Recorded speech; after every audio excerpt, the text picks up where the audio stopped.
welcome back to part 4 of The Shoes of Fortune.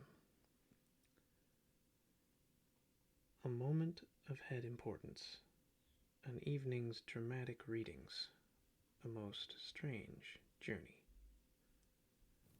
Every inhabitant of Copenhagen knows, from personal inspection, how the entrance to Friedrich's Hospital looks, but as it is possible that others who are not Copenhagen's people may also read this little work, we will beforehand give a short description of it.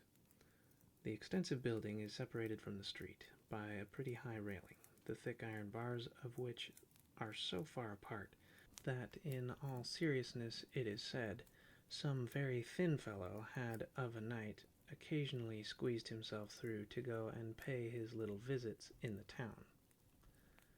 The part of the body most difficult to manage on such occasions was, no doubt, the head. Here, as is so often the case in the world, long-headed people get through best. So much, then, for the introduction.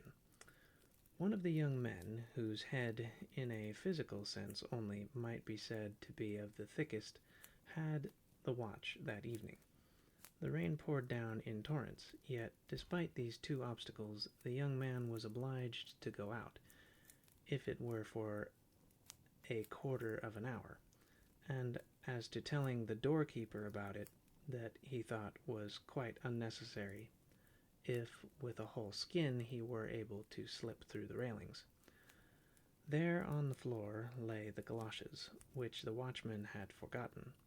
He never dreamed for a moment that they were those of Fortune, and they promised to do him good service in the wet, so he put them on. The question now was, if he could squeeze himself through the grating, for he had never tried before. Well, there he stood. "Would to heaven I had got my head through," said he involuntarily, and instantly through it slipped, easily and without pain. Notwithstanding, it was pretty large and thick, but now the rest of the body was to be got through. "Ah, I am much too stout," groaned he aloud, while fixed as in a vice. "I had thought the head was the most difficult part of the matter. Oh, oh, I really cannot squeeze myself through." He now wanted to pull his over-hasty head back again, but he could not. For his neck there was room enough, but for nothing more. His first feeling was of anger, his next that his temper fell to zero. The Shoes of Fortune had placed him in the most dreadful situation, and unfortunately it never occurred to him to wish himself free. The pitch-black clouds poured down their contents in still heavier torrents. Not a creature was to be seen in the streets. To reach up to the bell was what he did not like. To cry aloud for help would have availed him little. Besides, how ashamed would he have been to be found caught in a trap, like an outwitted fox. How was he to twist himself through? He saw clearly that it was his irrevocable destiny to remain a prisoner till dawn, or perhaps even late in the morning. Then the smith must be fetched to file away the bars, but all that would not be done so quickly as he could think about it. The whole charity school, just opposite, would be in motion. All the new booths, with their not very courtier-like swarm of seamen, would join them out of curiosity, and would greet him with a wild hurrah, while he was standing in his pillory. There would be a mob, a hissing and rejoicing and jeering 10 times worse than in the rows about the Jews some years ago. "Oh, my blood is mounting to my brain. 'Tis enough to drive one mad. I shall go wild. I know not what to do. Oh, were I but loose, my dizziness would then cease. Oh, were my head but loose."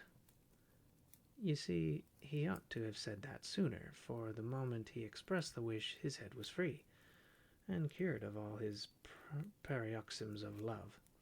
He hastened off to his room, where the pains consequent on the fright the shoes had prepared for him did not so soon take their leave. But you must not think that the affair is over now. It grows much worse. The night passed, the next day also, but nobody came to fetch the shoes. In the evening, dramatic readings were to be given in the little theatre in King Street. The house was filled to suffocation, and among other pieces to be recited was a new poem by H.C. Andersen called My Aunt's Spectacles, the contents of which were pretty nearly as follows.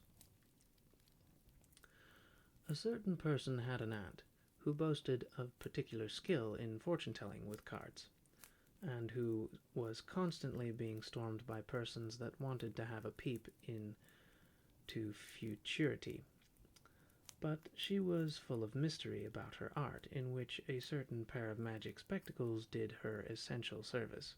Her nephew, a merry boy, who was his aunt's darling, begged so long for these spectacles that at last she lent him the treasure, after having informed him with many exhortations that in order to execute the interesting trick he need only repair to some place where a great many persons were assembled, and then from a higher position, whence he could overlook the crowd, pass the company in review before him through his spectacles.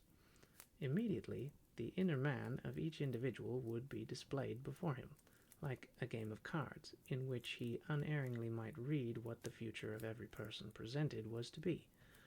Well pleased, the little magician hastened away to prove the powers of the spectacles in the theatre, no place seeming to him more fitted for such a trial. He begged permission of the worthy audience, and set his spectacles on his nose. A motley phantasmagoria presents itself before him, which he describes in a few theatrical touches. Yet, without expressing his opinion openly, he tells the people enough to set them all thinking and guessing. But in order to hurt nobody, he wraps his witty oracular judgments in a transparent veil, or rather a lurid thundercloud, shooting forth bright sparks of wit, that they may fall in the powder magazines of the expectant audience. The humorous poem was admirably recited, and the speaker much applauded. Among the audience was the young man of the hospital, who seemed to have forgotten his adventure of the preceding night. He had on the shoes, for as yet no lawful owner had appeared to claim them, and besides it was so very dirty out of doors, they were just the thing for him, he thought. The beginning of the poem he praised with great generosity. He even found the idea original and effective, but that the end of it, like the Rhine, was very insignificant, proved, in his opinion, the author's want of invitation. He was without genius.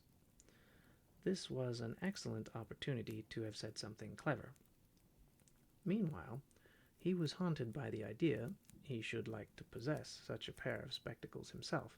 Then perhaps by using them circumspectly one would be able to look into people's hearts, which he thought would be far more interesting than merely to see what was to happen next year, for that we should all know in proper time, but the other never.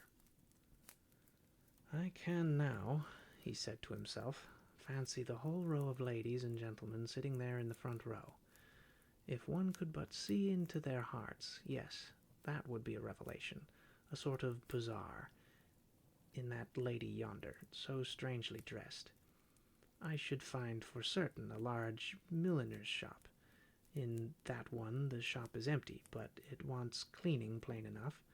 But there would also be some good stately shops among them.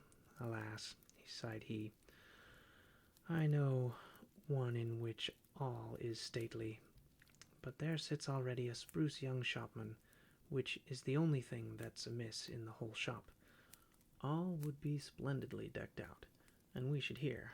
Walk in, gentlemen, pray walk in. Here you will find all you please to want. Ah, I wish to heaven I could walk in and take a trip right through the hearts of those present. And behold, to the shoes of fortune this was the cue. The whole man shrunk together, and a most uncommon journey through the hearts of the front row of spectators now began. The first heart through which he came was that of a middle-aged lady, but he instantly fancied himself in the room of the Institution for the Cure of the Crooked and Deformed, where casts of misshapen limbs are displayed in naked reality on the wall. Yet there was this difference. In the institution, the casts were already taken at the entry of the patient, but here they were retained and guarded in the heart, while the sound persons went away. They were, namely, casts of female friends whose bodily or mental deformities were here most faithfully preserved. With the snake-like writhings of an idea, he glided into another female heart, but this seemed to him like a large holy fane. The white dove of innocence fluttered over the altar. How gladly would he have sunk upon his knees, but he must away to the next heart. Yet he still heard the pealing tones of the organ, and he himself seemed to have become a newer and a better man. He felt the unworthiness to tread the neighboring sanctuary which a poor garret with a sick bedrid mother revealed. But God's warm sun streamed through the open window. Lovely roses nodded from the wooden flower boxes on the roof, and two sky-blue birds sang rejoicingly, while the sick mother implored God's richest blessings on her pious daughter. He now crept on his hands and feet through a butcher's shop. At least on every side, and above and below, there was naught but flesh. It was the heart of a most respectable rich man, whose name is certain to be found in the directory.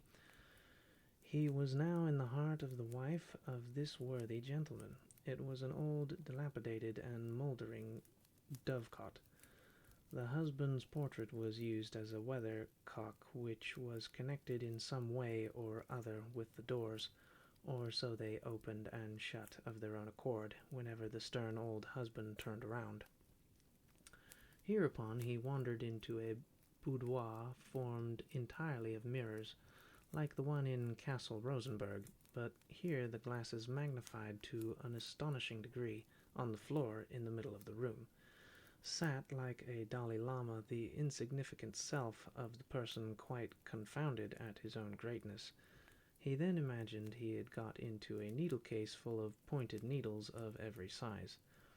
This is certainly the heart of an old maid, thought he, but he was mistaken. It was the heart of a young military man, a man, as people said, of talent and feeling. In the greatest perplexity, he now came out of the last heart in the row. He was unable to put his thoughts in order, and fancied that his too lively imagination had run away with him.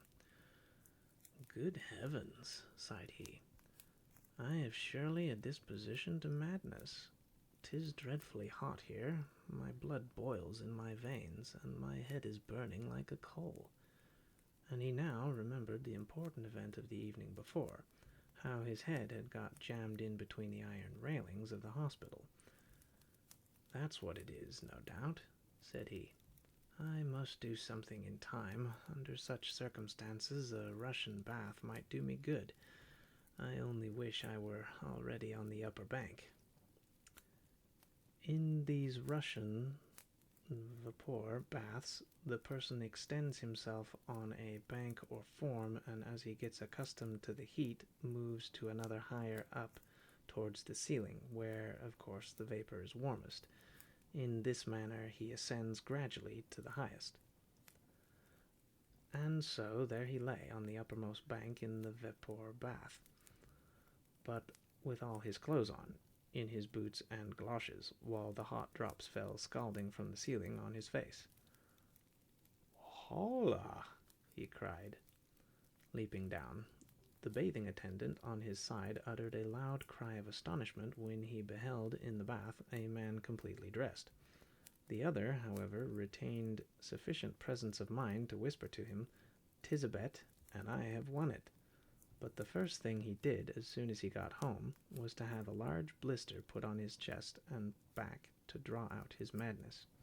The next morning he had a sore chest and a bleeding back, and excepting the fright, that was all that he had gained by the shoes of fortune. That was part 4 of the Shoes of Fortune. Thanks for listening, and tune in next time for Part 5. The Metamorphosis of the Copying Clerk.